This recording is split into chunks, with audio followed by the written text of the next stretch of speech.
Machiegni kendo sirkal mamalo kokalo migawo mar somo ikwayo mondo duok piny omenda ma jomadongo nego chul mondo gitim penj ma KCSE e seche modong' mana higni 2 kende to lai mar somo ma 844 rumo chutho. Director ma Pendeza Africa mano riwruok mosebedo ka siro somb jomadongo e kaunti ma Siaya kod Kisumu, Joan Ochome, wacho ni shillings 7,000 michulo kod jomadongo mondo gitim KCSE ng'eny ahinya kendo koro osemiyo thoth jomadongo koso timo penjno. Joyce Oduor gi ler mathoth. E gwenge mag Kogelo e kaunti ma Siaya, chuo kaachiel kod mine manigi riyo mar somo kod timo penj mar KCSE ochopo kae e chenro mar nono okang' magisegoyo kaka jomadongo mosebedo ka somo e bwo riwruok ma ok mar piny owacho mar Pendeza Africa mowuok oko e siro jomadongo mane ok otimo penj mar KCSE.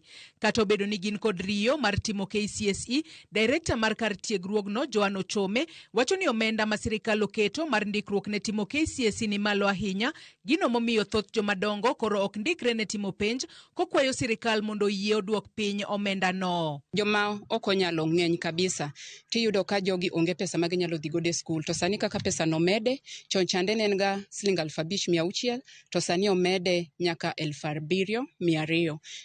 Abakwayo Kenya government mondo gine kaka ginyalo konyo mondo nyithindo mondo joma ng'eny manowe skul mondo obed registered gitim penj mondo higni 2 gi kochopo ma KCSE rumo to yud ka ji mang'eny oyudo certificate. It's expensive actually to register. One candidate is 7,000 and you can imagine how much we pay for this candidate. So why don't we just open it? If you're saying that we want to help the society, why don't we just give these 2 years to the candidates to have free registration. Bende giwacho ni e thuolo mar higni 2 ma odong' to lai mar somo mar 844 rumo chuthe pachoka, jogo maonge oboke mar KCSE owinjo temo ndikre ne timo penj ni mar bedo gi oboke mar somo nyalo yawonegi thuolo mag tije e sectors mopogore opogore. Wamedo mana jiwo joma nie gweng'.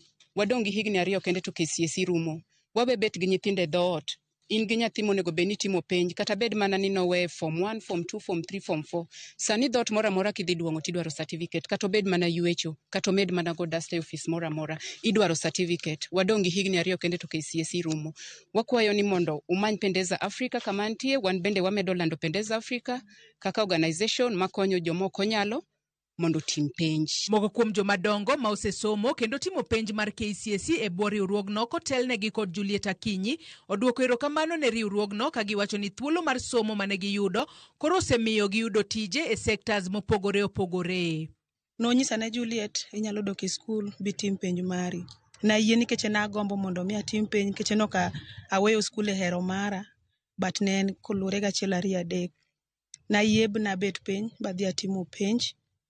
Anakalo maber kowuok kanyo na manyo tich. Natimo penj 2021 Mlaha. Bas natimo penj maber, nayudo grade maber, ayudo marks maber. Na shukuru. Na kuro ka wang'o yawre jowadwa. Gima ne okan mana kiaga timo. Kaka sani anyalo ndiko maber, kendo anya somo maber. Kokalo kuom grade manayudo and kuom Pendeza atimo courses mopogre, achiel kuom gin film production and script writer, anyalo ndiko story and act bende. Joyce Oduor, Ramogi TV. Familia mar Patience Ongoto